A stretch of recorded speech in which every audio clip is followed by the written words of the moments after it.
Hello everyone. नमस्कार सबको। तो कल के वीडियो में हमने बात की थी कि एक्सपोर्ट सेल का इनवॉइस जो है हम मतलब कैसे एंट्री करनी है टैली में और मैन्युअली। तो मैं यहाँ आपको एक एक्सपोर्ट इनवॉइस कल हम बताना मैं सॉरी कल मैं बताना भूल गया था कि जब एक्सपोर्ट इनवॉइस रेज करते हैं वो दो इनवॉइस रेज होते हैं। एक होता है कमर्शियल इनवॉइस जो जिस कंट्री में जाना है उस कंट्री की करेंसी उसमें मेंशन होती है। सपोज किसी जैसे यूएसए में हमें माल भेजना है तो वहाँ डॉलर चलता है। यूके में माल भेजना है तो पौंड चलता है। तो उस एक कमर्शियल इनवॉइस होता है उस कंट्री की करेंसी वाला, है ना। उस करेंसी का आईएनआर रेट जो उस रेट का होगा वो उस पे मेंशन कर देते हैं। और एक इनवॉइस रेट होता है आईएनआर में हमारे जीएसटी डिपार्टमेंट के लिए। उस आईएनआर वाले इनवॉइस से हम एंट्री करते हैं। और पार्टी को अगर विदाउट जीएसटी बिल रेस कर रहे हैं तो डॉलर वाले, मान लीजिए फॉरेन करेंसी वाले इनवॉइस में जीएसटी का मेंशन नहीं होगा। आईएनआर वाला इनवॉइस जो रेस करेंगे उसमें जीएसटी हो सकता हो और हो सकता ना हो। अगर विद पेमेंट ऑफ जीएसटी है तो आईएनआर वाले इनवॉइस में जीएसटी होगा। तो हम पार्टी को पहले फुल अमाउंट से डेबिट करेंगे, फिर पार्टी को क्रेडिट करेंगे और जीएसटी रिकवरेबल या जीएसटी रिफंडेबल के नाम से लेजर जो है उसको डेबिट कर देंगे। ठीक है। तो ये आज हमने सैंपल दो इनवॉइस है हमारे पास। सबसे पहले है हमारा ये आईएनआर वाला इनवाइस और सेकंड ये फॉरेन करेंसी वाला। मान लीजिए एबीसी लिमिटेड है जिसका एक्सपोर्ट इनवाइस नंबर 184। इसने स्टीव डिसोर्बो को रेस किया यूनाइटेड स्टेट्स का, यूएसए की पार्टी है। इसको रेस किया एचएसएन कोड आइटम पे आ गई और यूएसडी। एक सेकंड इसमें पेज वन आ रहा है।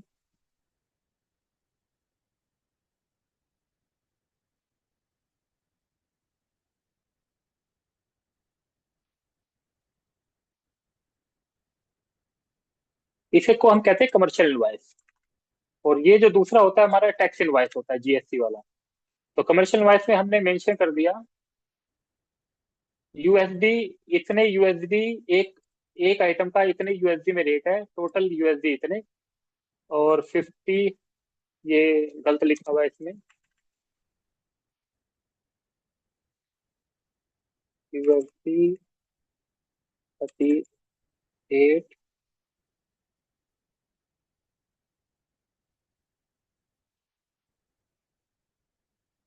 75। तो ये इस तरह से फॉरेन करेंसी का इनवॉइस होता है। इसमें हम एक यूएसडी का रेट जो है 83 रुपये 26 पैसे ये इसमें मेंशन कर देंगे। ठीक है जी। दूसरा जो इनवॉइस होता है हमारा आईएनआर वाला, उसमें 83 रुपये 26 पैसे के हिसाब से यूएसडी 38.75 को मल्टीप्लाई कर देंगे 83 रुपये 26 पैसे से। तो 3226 रुपये 33 पैसे जो आ जाएगा हमारा रेट। उसी के अकॉर्डिंग हम इनवॉइस रेस करेंगे टैली में भी और उसी के अकॉर्डिंग हम एंट्री करेंगे। ये भी यहाँ पे गलत लिखा हुआ है, ठीक कर देता हूँ। 3226, इसको आरओडी कर देते हैं। 3226 ओनली। तो ये है विदाउट पेमेंट ऑफ जीएसटी। अगर इसी इनवॉइस को हम विद पेमेंट ऑफ जीएसटी करते हैं तो इसी को कॉपी कर लेते हैं यहाँ पे।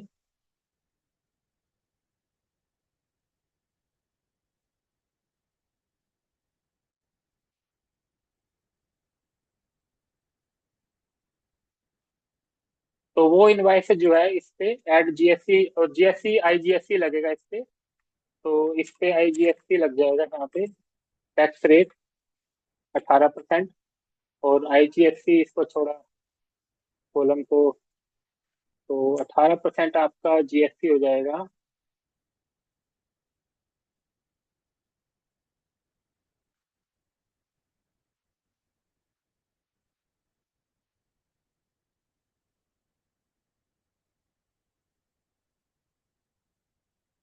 तो टोटल इनवॉइस अमाउंट हो जाएगा हमारा 3807।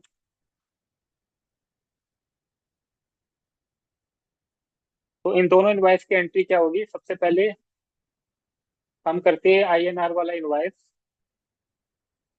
Without GST. तो इसकी एंट्री होगी सबसे पहले ABC in books of ABC limited.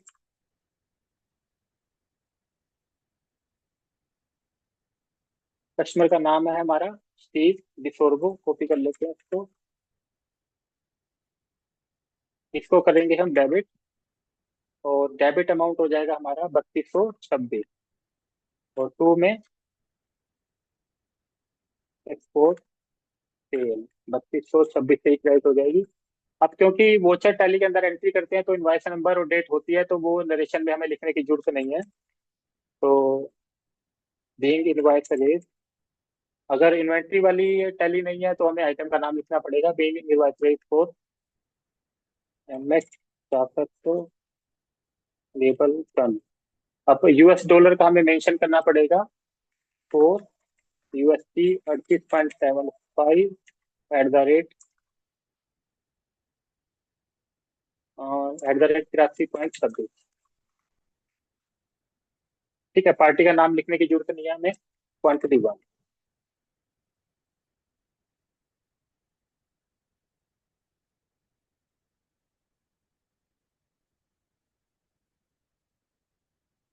ठीक है जी, ये हो गया हमारा विदाउट जीएसटी।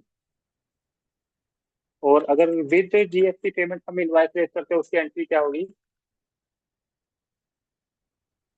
पार्टी को कितने से हमने किया डेबिट? 3807 रुपए से। तो स्टीव डिथोर्बो को हम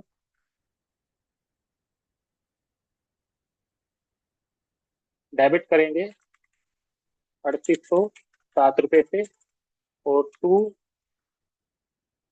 एक्सपोर्ट सेल 3226 से, और टू आईजीएसटी पेबल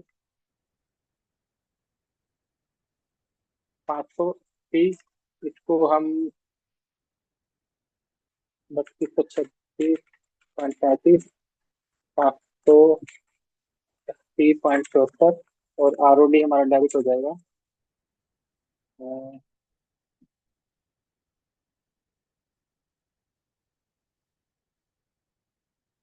टोटल हमारा मैच कर रहा है।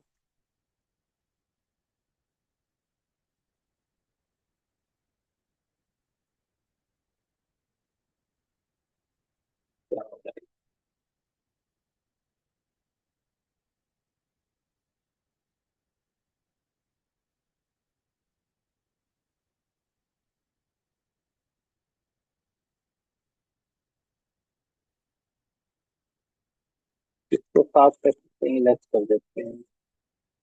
चलो कोई नहीं। तो ये हमारी एंट्री होगी, और इस एंट्री के साथ एक और एंट्री हमारी डलेगी। अ, पार्टी को, क्योंकि हमने पैसे उस पार्टी से लेने हैं 3226 रुपए, 580 रुपए से पार्टी को कम करना पड़ेगा हमें। तो जीएसटी ऑन एक्सपोर्ट रिकवरेबल, या जीएसटी रिफंडेबल, जो भी है लेजर आप खुलना चाहें, तो वो हो गया आपका 580.74 टू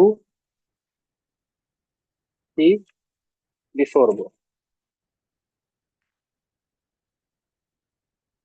तो ये हो जाएगी हमारी सेकंड एंट्री। तो जब भी आप एक्सपोर्ट सेल इनवॉइस की एंट्री करेंगे, अगर जीएसटी लगा हुआ है तो ये दो एंट्री डालेंगी, क्योंकि जीएसटी का रिफंड मिल जाता है एक्सपोर्ट में। इन केस अगर जीएसटी का रिफंड नहीं भी मिलता, तो भी पार्टी को क्रेडिट करेंगे, और जीएसटी एक्सपेंस खाते में उसे बुक कर देंगे अगर उसका रिफंड नहीं मिलता किसी कारणवश। है ना, पार्टी से नहीं मिलेंगे वो पैसे। अगर विदाउट जीएसटी है तो सिंपल ये एंट्री रहेगी। और जब पार्टी से पैसे आ जाएंगे, तो उस केस में क्या होगा, सन्डी डेटर, क्योंकि हमारा असेट्स है वो कम हो जाएगा, तो सन्डी डेटर क्रेडिट हो जाएगा, और बैंक हमारा असेट्स होता है वो डेबिट हो जाएगा, क्योंकि वो इंक्रीज हो रहा है। ठीक है ना, तो उसके लिए भी हम एंट्री बाद में देखेंगे, अभी फिलहाल इतना ही है इसके लिए। फिर कल हमने बात करी थी कि वोचर टाइप की, राइट? तो ये आपने देख लिया कि आईएनआर का इनवाइस और एफसी का इनवाइस, इसे बंद कर देते हैं। अब बात आती है परचेज इनवाइस की। अब परचेज में क्या होता है, इसको हम कल बात कर रहे थे, अभी सेल के बारे में ही बताए थे आज।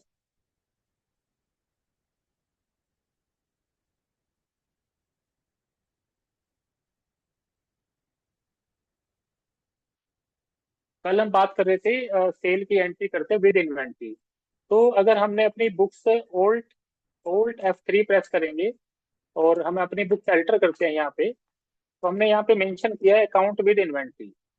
अगर यहाँ खाली अकाउंट्स कर देंगे तो इन्वेंट्री वाला जो भी आइटम वगैरह जो भी है वो हम क्रिएट नहीं कर पाएंगे, ना उसकी ऑप्शन दिखाएगा। है ना, अभी मैं यहाँ डिलीट अभी यहाँ नहीं कर रहा क्योंकि वो सारा कुछ उड़ जाएगा। अगर खाली अकाउंट ओनली करेंगे तो इन्वेंट्री के आइटम कोई भी आप ना क्रिएट कर पाएंगे, ना आपका सेल्स इनवॉइस प्रॉपर तरीके से रेस हो पाएगा। तो अभी हम अकाउंट विद इन्वेंट्री छोड़ देते हैं ऐसे। और दूसरी बात क्या थी कि हमें कल मैंने बताया था कि इन्वेंट्री जो है आइटम जो जो भी आप सेल कर रहे हैं, है ना, उसका भी लेजर मैं बता देता हूँ। तो सबसे पहले इन्वेंट्री इन्फो में जाएंगे, फिर आपने क्या करना है, यूनिट्स ऑफ मेजरमेंट। सबसे पहले यूनिट्स ऑफ मेजरमेंट डिसाइड करना है कि उस आइटम का क्या होगा।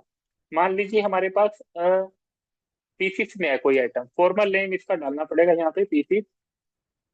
फिर कोई आइटम हमारे पास रोल में है तो फॉर्मल नेम डालना पड़ेगा उसका।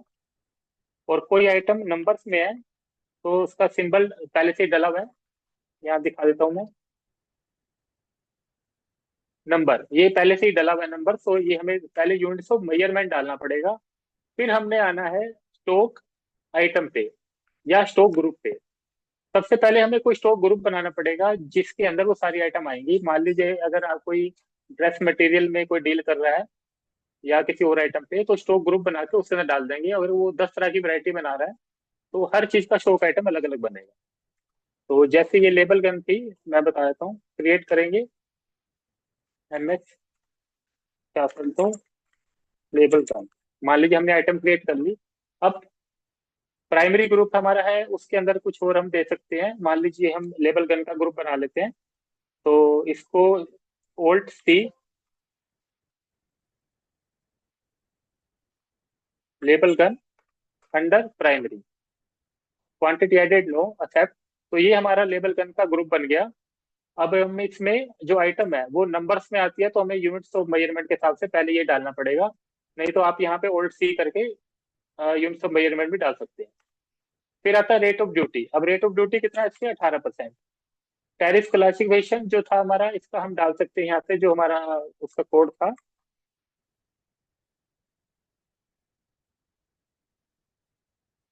8443। तो यहाँ से हम क्वांटिटी ओपनिंग बैलेंस अगर है तो ठीक है, नहीं तो छोड़ देंगे। फिर अब हम यहाँ से जब आएंगे उसका सेल इनवॉइस क्रिएट करेंगे, तो सबसे पहले हमें आना है अकाउंटिंग वोचर में। यहाँ से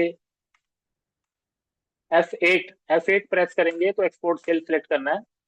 और रेफरेंस की जरूरत नहीं है, तो जो इनवॉइस है वो देख लेते हैं कैसे है वो।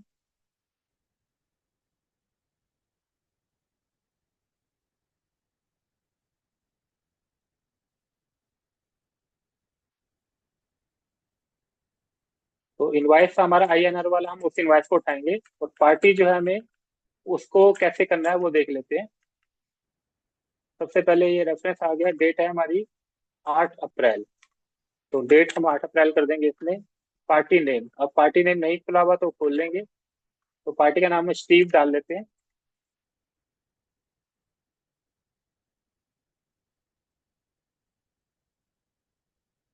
कैंडिडेटर को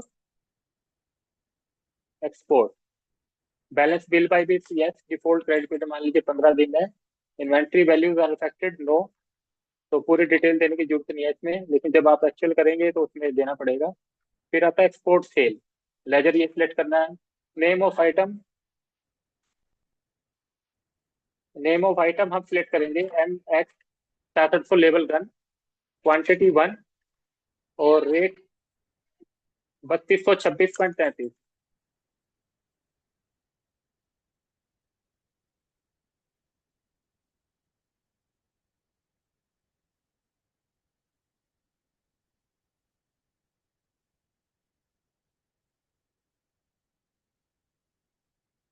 और फिर इस पे ये एंट्री हो जाएगी हमारी, आइटम भी आ गई और नाम भी आ गया पार्टी का। हमें नरेशन देने की कोई जरूरत नहीं है, और एक्सचेंज में एंट्री हो जाएगी। अब अगर GST वाला इनवॉइस है तो वो कैसे करेंगे। सबसे पहले पार्टी का नाम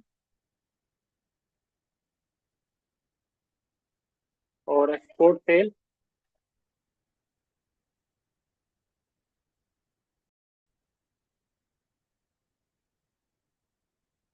तो सबसे पहले हम आइटम सेलेक्ट करेंगे MX 66 तो 3226.33 सेम रेट आ जाएगा। फिर हम करेंगे यहाँ पे IGST। IGST table. अब आईजीएसटी टेबल हमने आइटम के ऊपर रेट डाल दिया 18%, तो जैसे आप 18% लिखेंगे तो ये अपने आप रेट उठा लेगा। अब आपको ना नरेशन लिखने की जरूरत है ना पार्टी का नाम लिखे, सब कुछ इसमें आ गया। अब ये वोचर हम चेक कर लेते हैं, वो सही आ रहा नहीं आ रहा। बैलेंस शीट में जाके देखेंगे करंट असेट्स में डेटर में, तो ये हमारा सनी डेटर फॉर एक्सपोर्ट स्टीव डिटोरबो, क्योंकि दो बार वोचर डाला है, दोनों बार की आ रही है एंट्री इसकी। अब जो हमने एक साइड ड्यूटी रिकवरेबल है, जीएसटी ऑन एक्सपोर्ट रिफंडेबल, वो एंट्री जो है वो हम करेंगे यहाँ पे 8/4, जीएसटी ऑन एक्सपोर्ट रिफंडेबल 580.74।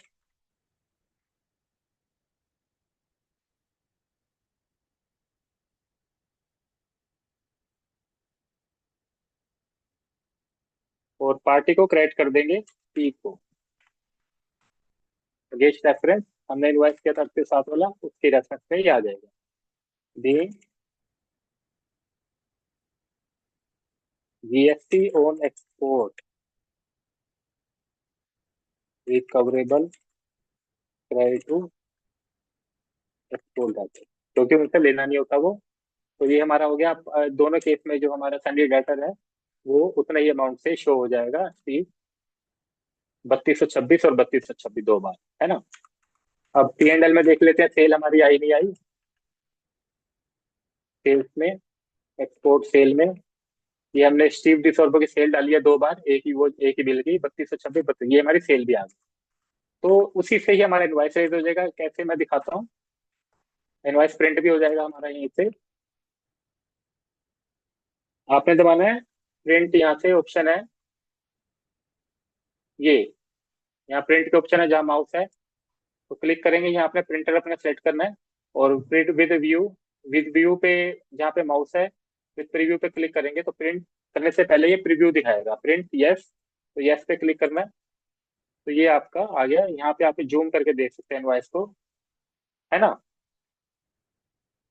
ये आपका इनवाइस यहाँ पे जैसा दिख रहा है वैसे का वैसे आपका प्रिंट हो जाएगा।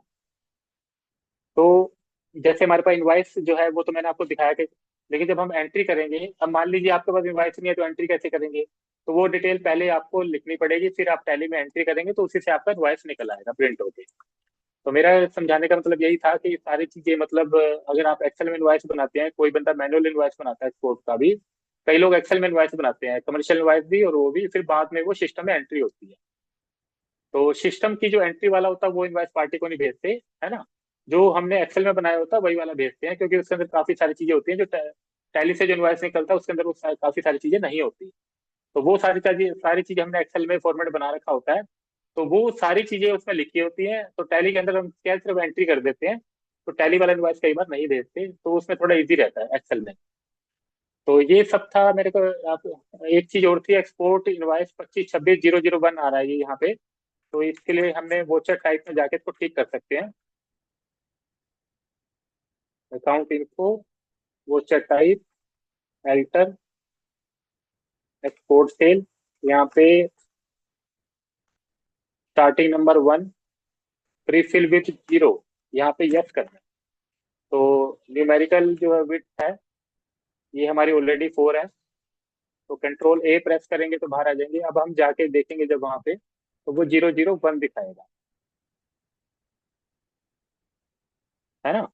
2526 001, और 2526 002, 2526 003, तो ये हमारा जो है इनवॉइस नंबर के आगे प्रीफिक्स पे आ जाएगा। तो आज के लिए बस इतना ही। कल हम बात करेंगे परचेज की, और purchase indigenous purchase and purchase import. आपको मैं बिल ऑफ एंट्री भी दिखाऊंगा, प्रॉपर उसकी एंट्री करना भी सिखाऊंगा कि बिल ऑफ एंट्री से जीएसटी का इनपुट कैसे लेते हैं, और बिल ऑफ एंट्री से आपको यूएस डॉलर का रेट देख के, क्योंकि जब आप इंपोर्ट करते हैं फॉरेन करेंसी में होता है आपका कमर्शियल इनवॉइस आता है, जैसे हम भेजते हैं पार्टी को, ऐसी दूसरी पार्टी भी कमर्शियल इनवॉइस भेजती है हमें। यूएस, मान लिया आपने यूएस डॉलर में लिया, चाइना से भी माल आता है तो वो यूएस डॉलर में ही आता है। अब यूएस डॉलर में जब माल आएगा तो आपने उसको आईएनआर में लिखना है, वो आईएनआर रेट आपका बिल ऑफ एंट्री से आएगा। मैं आपको कल बिल ऑफ एंट्री भी दिखाऊंगा, और बिल ऑफ एंट्री से आपने कैसे उसकी आईएनआर में कन्वर्ट करना है उसको, आइटम की कॉस्ट कैसे निकालनी है, और कैसे एंट्री करनी है, क्योंकि वो मतलब बहुत टिपिकल चीज है, थोड़ी कॉम्प्लिकेटेड भी है। और ऐसा नहीं है कि हर किसी को इम्पोर्ट की एंट्री करना आता है आज की डेट में। बिल ऑफ एंट्री से इम्पोर्ट की एंट्री करना मतलब बहुत बड़ा टफ काम है। तो ये टिपिकल सा है, तो वो भी मैं आपको बताऊंगा कल के वीडियो में। तो आज के लिए बस इतना ही। थैंक यू सबका।